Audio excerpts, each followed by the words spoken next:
In this video, some important things are going to be discussed. If you're someone who has missed out on opportunities because of lack of confidence, if you felt embarrassed, held back, or failed to stand up for yourself because you lacked self-confidence, if you're carrying the weight of all the times you didn't start something and now you're left with regrets, and if you're watching this video right now asking yourself over and over, why can't I start anything? Why am I not good at it? Then this video is exactly for you. It will boost your confidence tenfold and help you start making small changes that lead to big results. No matter how much we talk about self-confidence, there's always more to say. Self-confidence is what separates those who are willing to try from those who aren't, and it affects every area of our lives. Confidence is one of our internal resources, just like the resources a country uses to grow and progress. A country relies on its resources to build, create, and develop. A company works the same way. We as individuals also have internal resources like patience, willpower, love, kindness, and self-confidence. And in this video, we're going to talk about one of the most important ones, self-confidence. One of the most interesting things is that so many of us are searching for confidence. But the real question is, why do you want confidence? I want you to take a moment and really think about it. Why do you want confidence? What are you going to do with it? How's it going to help you? Imagine right now you had all the confidence in the world.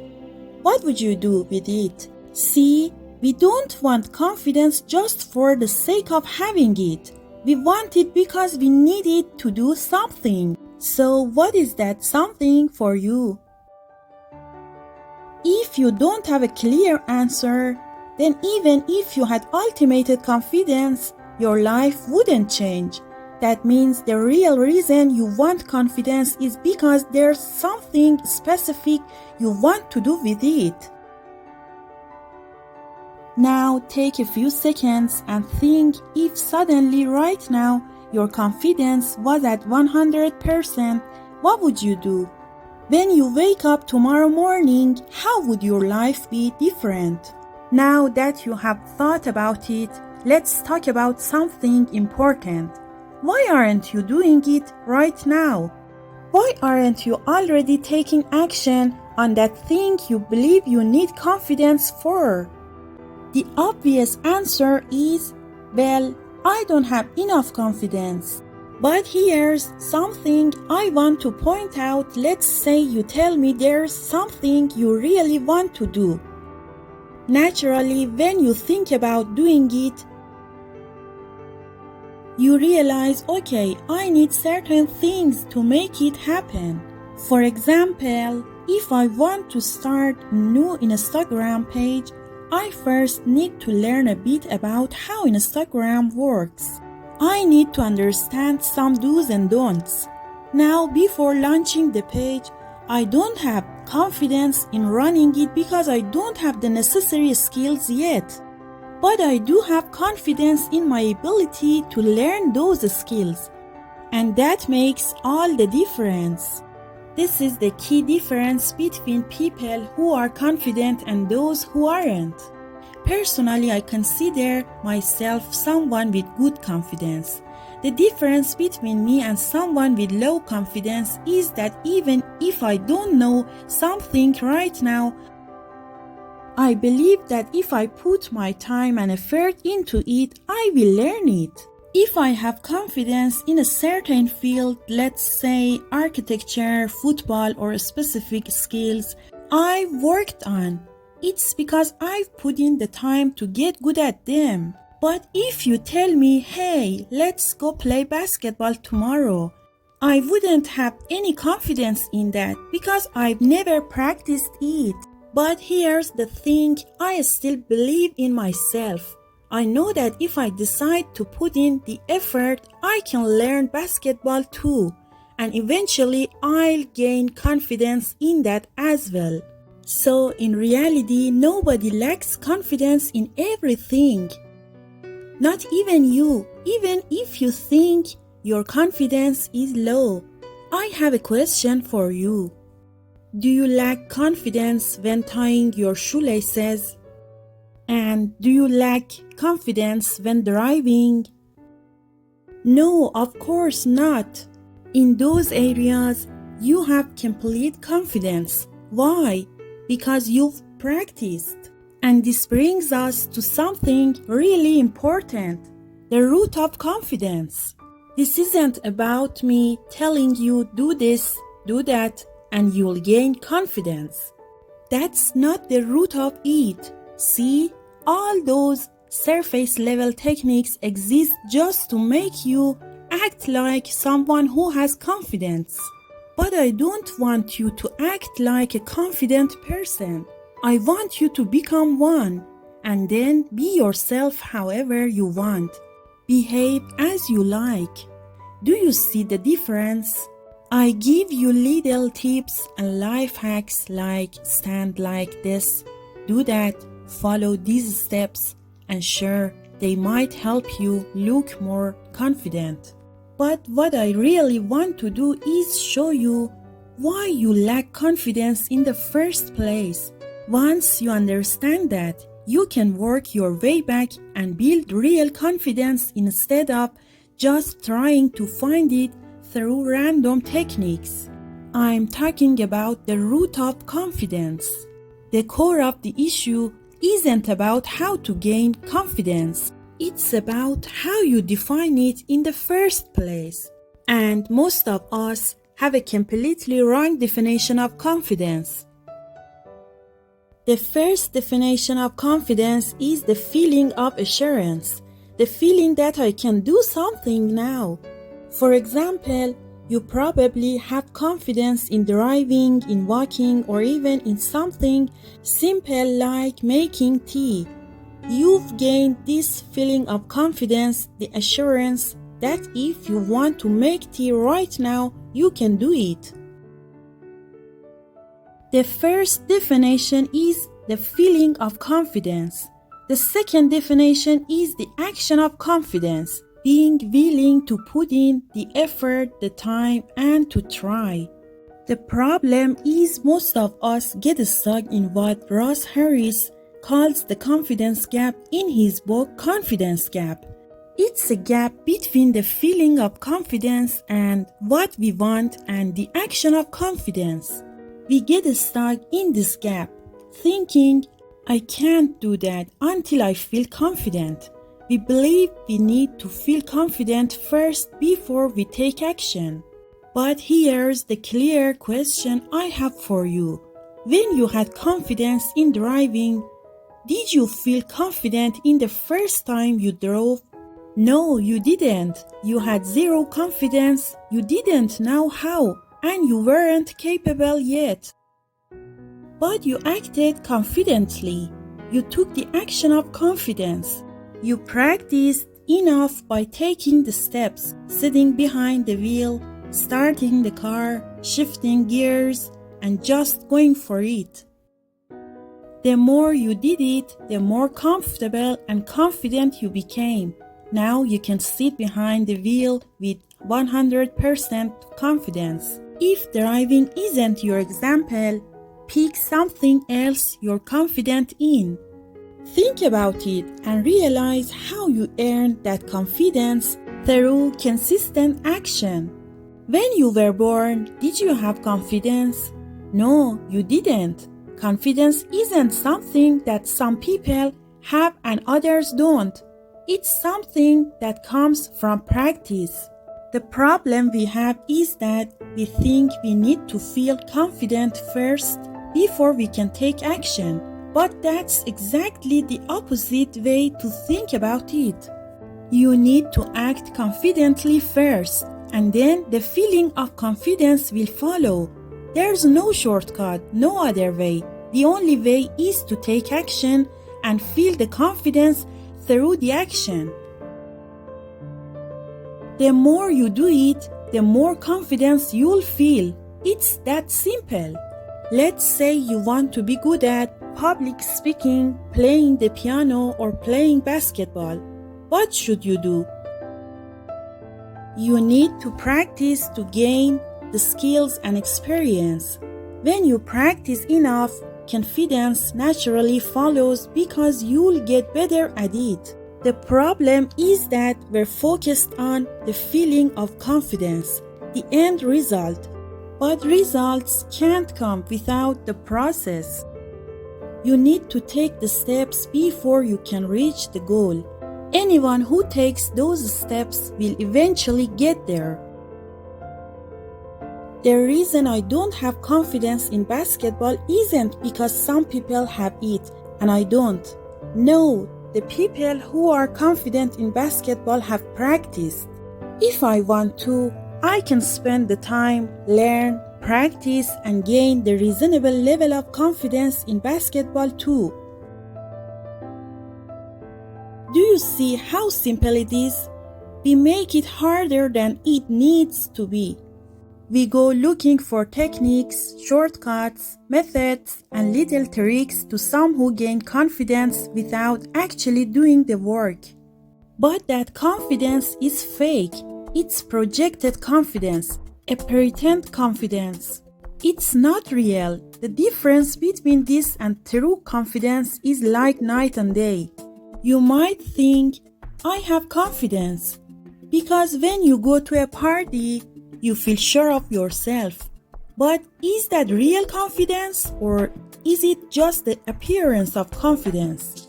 There are two types of confidence. One is, I'm going to a party and I'm sure everyone will like me. The other is, I'm going to the party and I really don't care if people like me or not. The second one is real confidence, while the first is just fake. Why? Because it likely comes from shallow sources that aren't deep or genuine. It doesn't depend on you. For example, you might feel confident because you have a nice car or a good outfit, thinking that people will like you because of those things. But if your clothes aren't nice or your car isn't great, that confidence disappears.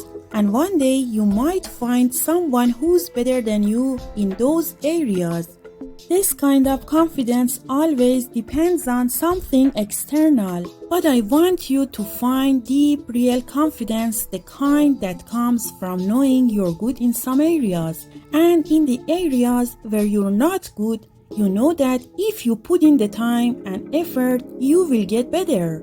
We think we are bad at something because we haven't practiced. But the truth is, if you practice, you will learn.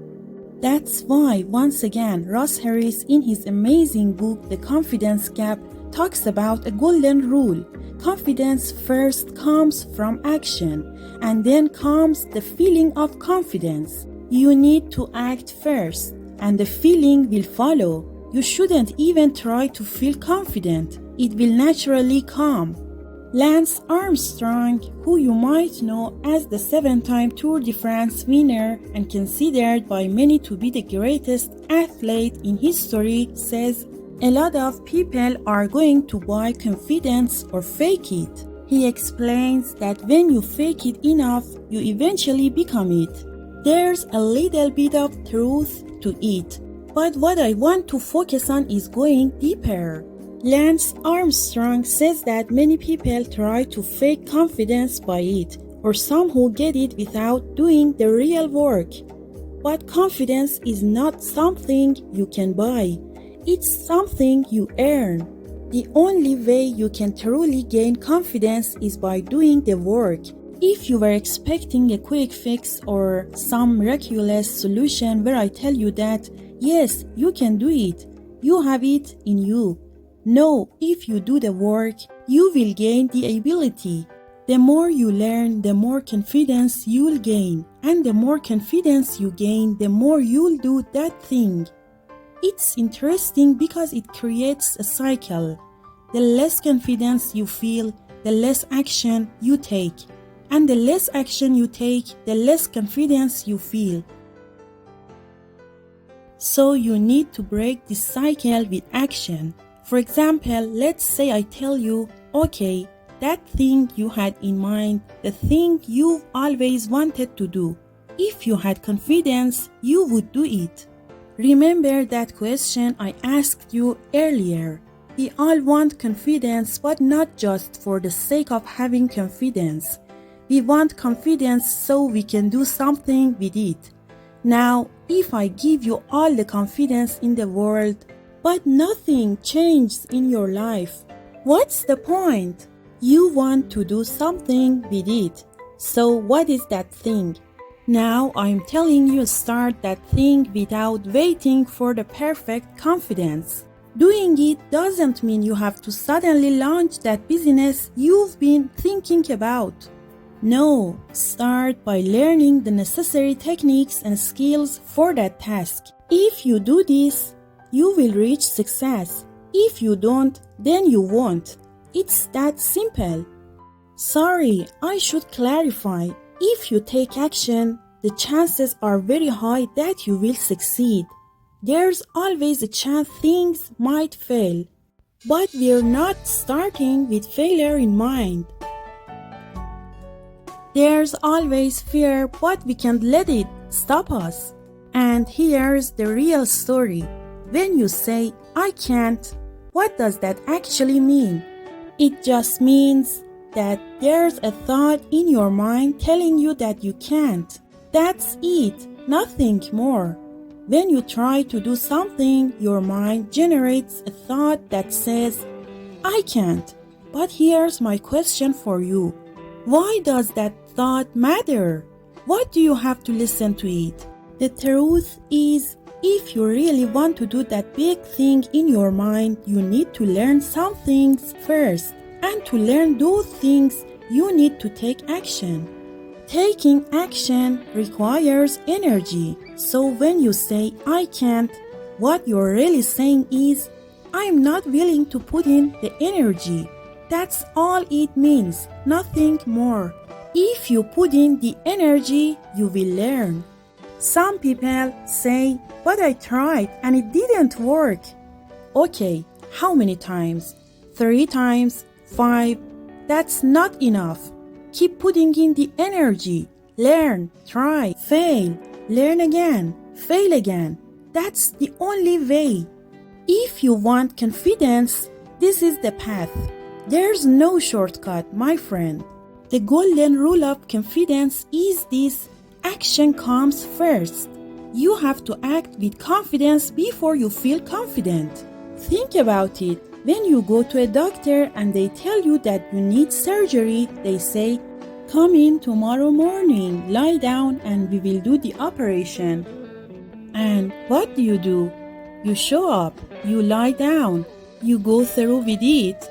Does that mean you are 100% sure everything will go perfectly? No, it just means you trust the doctor enough to go ahead with the surgery. That's the same kind of trust you need to have in yourself. You need to trust yourself enough to say, if I put in the effort, I will learn. And guess what?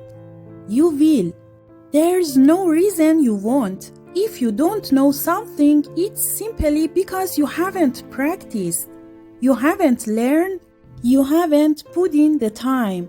Everything you've ever dedicated time to, you've improved at. It's a direct connection. And this brings us back to recognizing your thoughts. Fear is just a thought, and the power it has over you depends on how much you believe it. The more you identify with your fear, the more it controls you. But the more you step back and see it for what it is, the smaller and less significant it becomes. When you look at fear from a distance, you realize, oh, it's nothing. Just a tiny red light blinking in the distance. But when fear is right in your face, it feels like your whole world is red. That's all fear is. It's a warning light. Your mind is just saying, hey, pay attention. You're doing something new. You're doing something important. Be aware. That's it. But here's what we do. We fear, we freeze, and we stop taking action. And because we stop, we never get better. We already talked about this. Every skill requires practice. When a fearful thought enters your mind, it creates a physical reaction in your body. You start sweating, your heart races, and suddenly you can't think clearly anymore. And here's the cycle. Every time you let fear win, it gets stronger. Every time you push through fear, you get stronger. That's how it works. Start learning, start practicing new things. There's not a single person here who isn't capable of learning. Now let's talk about something deeper. To have real confidence, you have to be yourself. Everyone says, be yourself. But what does that actually mean? The truth is, it all comes down to comparison. Everything is connected. When you compare yourself to others, you set yourself up for failure. Even if you win one comparison, you've already lost because you've entered a game you can't win. Maybe today you come out on top, maybe even the next time, but eventually you will lose. There will always be someone better than you at something. That's why this game is rigged. It's not a fair playing field. It never was. The moment you start looking down on someone, thinking, I have a better house, a higher degree, more money, better looks, more intelligence, I meditate more, I work out more, you've already entered the comparison game. And sure, sometimes comparison makes you feel like you're winning. You think, I'm doing better than them. But what happens when you look up and see someone doing better than you? Because sooner or later, you will. That's the trap. You start comparing because you think you'll win. You think it gives you confidence. But the second you allow yourself to be measured by yourself or by others, you've lost something crucial. You've lost sight of who you are. You are you, and you are not comparable to anyone. Let's get this straight. No one in the world can be compared to you. Think about it. Who has your exact genetics, your past, your memories, your experiences, your chemistry, your biology, your life story? No one. So why are you comparing yourself to people who have lived completely different lives? You might see someone who's more successful in fitness, in academics, in wealth, whatever it is, but that's just one aspect of life. And even in that, they don't have your path, your challenges, or your journey. No one ever has, no one ever will. You're trying to compare yourself to someone whose entire life, circumstances, and experiences are completely different from yours, based on just one visible aspect. Maybe you don't even know them, yet you look at their wealth, their lifestyle, and suddenly conclude that their life is better. But let's settle this once and for all. Comparison is an illusion. It doesn't exist in any real way. It's just a trick of the mind. Your mind compares because that's how it predicts things. It looks at the past, compares it to the present, and draws conclusions. That's its job. It compares everything, trees, people, situations. That doesn't mean it's useful. Comparing yourself to someone else is nothing more than a destructive mental habit. And let's be completely logical here. Forget self-esteem. Forget being yourself for a second. Just think rationally. You are entirely unique. your genetics, upbringing, experiences, memories, struggles, everything about you is different from everyone else. So when you enter the game of comparison, whether you win or lose, you've already lost. Why? Because the moment you allow yourself to be placed on one side of the scale and someone else on the other, you've given up your uniqueness. Never let yourself be compared. Never let your worth be measured against someone else's. When you stop comparing yourself to others, they stop comparing you as well. This is a fact. We get compared when we compare ourselves and step into the mindset of comparison. It is said that comparison is the thief of joy. Comparison steals excitement. You may be enjoying something in your life, feeling good, but the moment you compare yourself to someone who seems better than you, that joy and excitement completely disappear. The happiness you felt about having something vanishes entirely. Yet in different aspects of life, we are used to comparing ourselves. You look around and think, my sister is more successful than me. My brother is wealthier. That person is much happier than I am. This is just your mind at work. And the funny thing is, sometimes we think we are being smart because we try to rationalize it. For example, you notice someone is richer than you. But then you tell yourself, well, money doesn't necessarily bring happiness. How do I know they're actually happy? You shift the focus and say, what really matters is that I'm healthier, that my parents love me, that I have a warm and loving family. But even then, you're still playing the comparison game.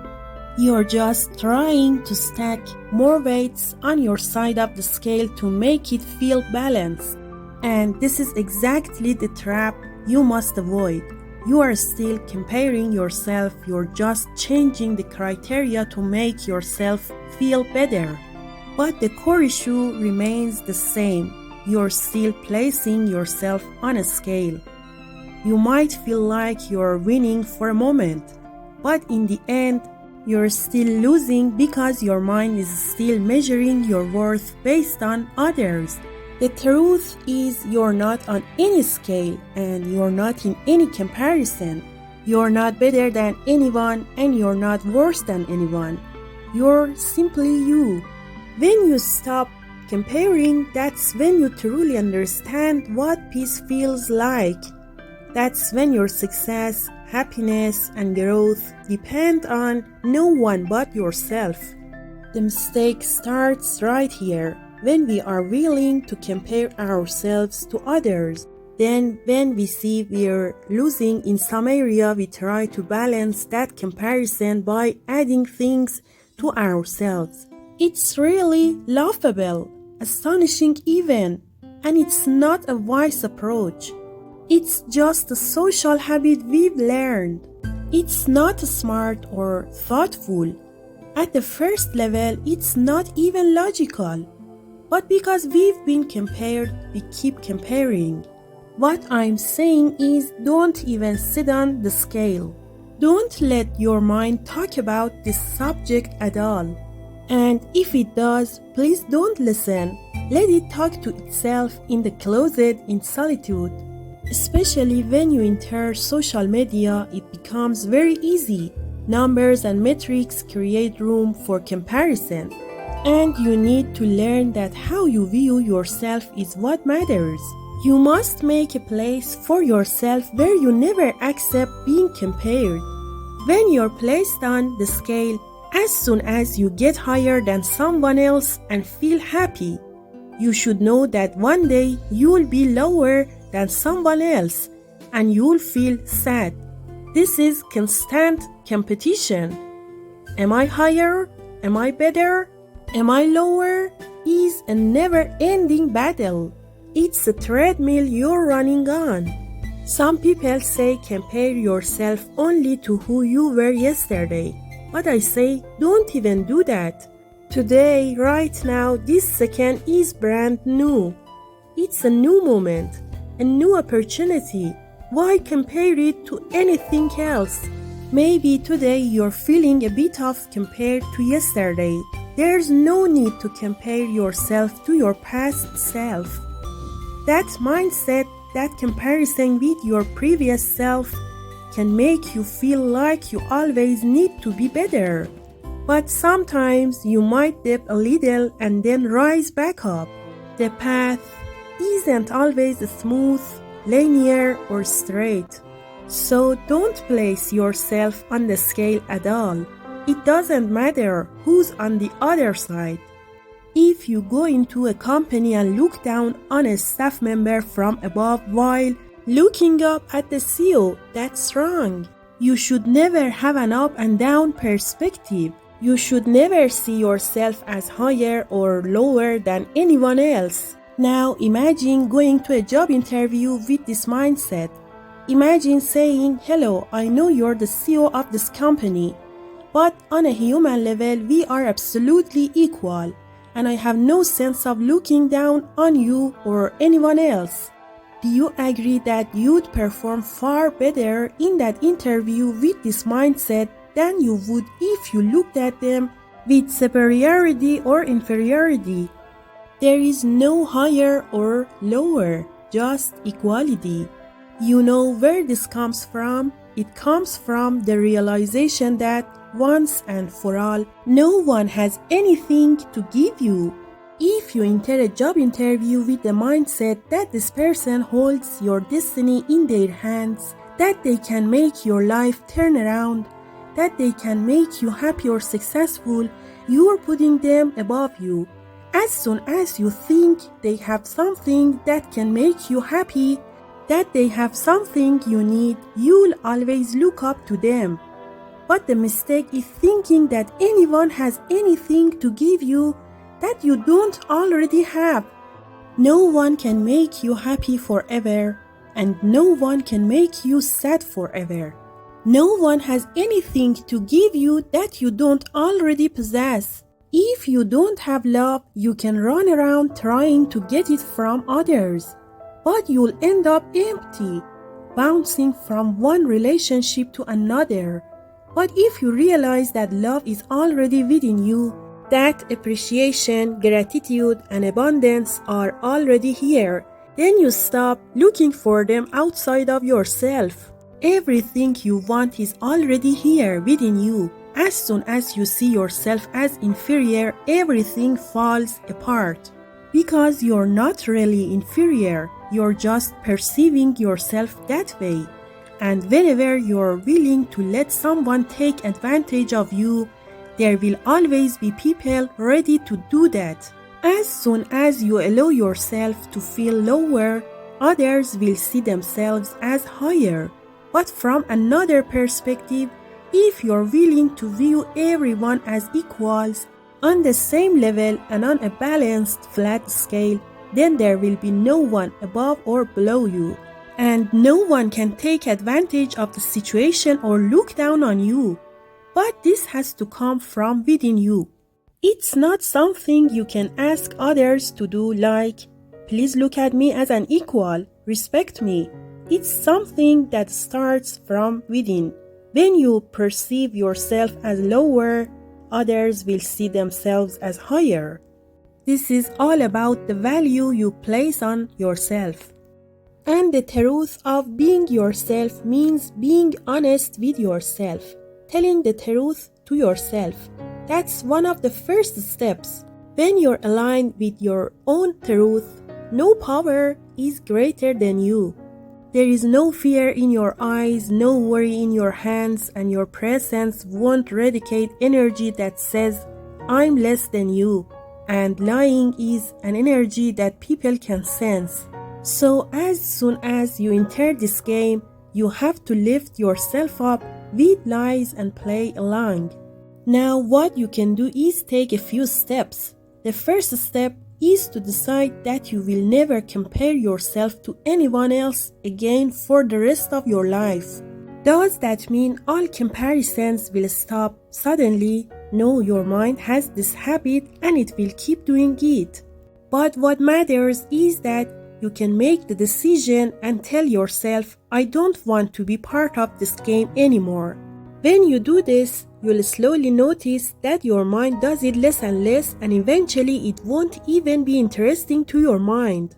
Your mind is ready to learn everything and it's so prepared for change. As soon as you ask it to change and stand over it, like a parent teaching a child something new with kindness, it will respond. And as soon as you notice yourself comparing, catch yourself right there and let it go.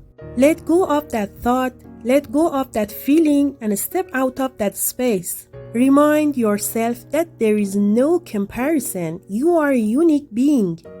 Everything about you is unique. Everything about you is one of a kind until you realize that uniqueness.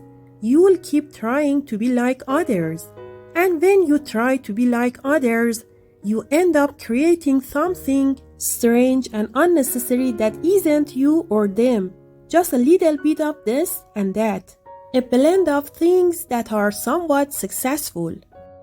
Suddenly, even the way you dress becomes like others, the way you talk becomes like others, your existence becomes like others, your habits become like others. You're constantly trying to wear a mask, a piece of clothing that doesn't fit you, all the while becoming like a pot that's searching for its lid. This is the example of people who always want to be like everyone else. And where does this desire to be like others come from? It comes from comparison. You're better than me, I want to be like you. And of course, Instagram and social media are full of it. They're practically a playground for those who want to compare themselves. My dear friend, please accept this from me. Comparing yourself is a destructive mental habit that does nothing for you. It doesn't help you grow. It doesn't give you more motivation. And it doesn't lead to anything positive. Don't keep making this mistake. And don't do this to yourself. Some people say, for example, so and so is ahead of me. But in life's journey, there is no one else. Your life path is something you walk alone, from start to finish. No one has walked that exact same path before, so it doesn't make sense for anyone to be ahead of you. The goal is something different, the path is something else, and the road is another. Everything is different. Secondly, no one is your equal in the truest sense. No one had everything to give you. The third step is to notice where your mind is trying to compare you again. How do you stop it? By ignoring that thought, by letting go of it, by relaxing your body and paying attention to your breath. You go back to yourself, reminding yourself, I'm on a journey and no one has walked this path exactly like me. No one else is walking this path of life with me. Everyone is on their own path, and no one is ahead or behind anyone else. Then you become your true self.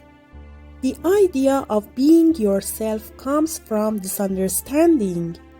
When you go to a party or a place where there are people, you encounter those who have fake confidence. They look around to see who they're better than, and when they feel superior to many, they get a sense of validation. On the other hand, those with real self-confidence don't even think about being better than others when they enter a space. Their minds don't go to comparing themselves. When they step into the room, there is no voice in their head saying, I'm better than them.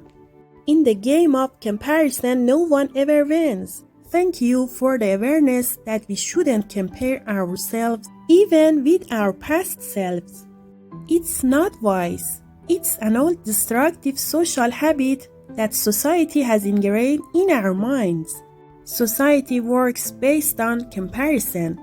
The collective mind the ego of society operates this way, making people compete and compare. When you stop comparing, you reach your own goal, peace, happiness, and well-being. Your goal is often in contrast to society's goal. Whenever the thought of comparison comes up, replace it with love. Replace it with presence. Comparison is a behavior of an unsettled mind, a mind that's out of control. Look at this. When you enter a relationship, if your mindset is that the other person can make you happy and you need this relationship, you'll end up giving away parts of yourself. You might start doing things to keep the other person interested, like ignoring when they speak badly to you, or letting things slide when they don't do what they're supposed to you. You might even refrain from speaking up or tell untruths because you're not fully yourself in the situation. In doing so, you lower yourself and elevate the other person. But in reality, this gap only exists in your mind. As long as you see yourself as lower, the other person will see themselves as higher. The truth is that when you enter a relationship, you don't know if it's good for you or bad for you. You're desperate for it to stay or go. You simply act from a space of honesty and purity, where it doesn't affect you. And in that space, you're being truly yourself. Being yourself means recognizing your own value and position. It means knowing that you don't need to keep someone in your life to feel complete or fulfilled. If your goal in a relationship is to hold on to someone, then you're pursuing the wrong goal. The purpose of a relationship is not to keep the relationship itself intact. It's about growth. Sometimes growth happens through the ending of a relationship.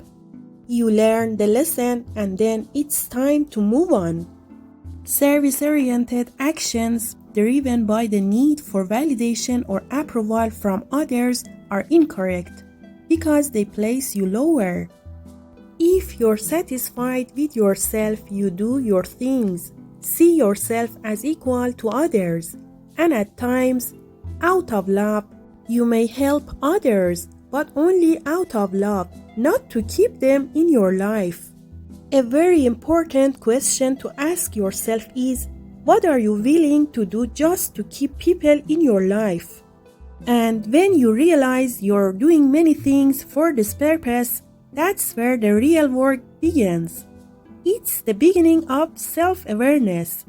Asking yourself why you feel the need to do so much just to keep someone around. What's the urgency? What's the need? Thank you for staying with me until now. I appreciate your presence. Stay tuned for the next videos.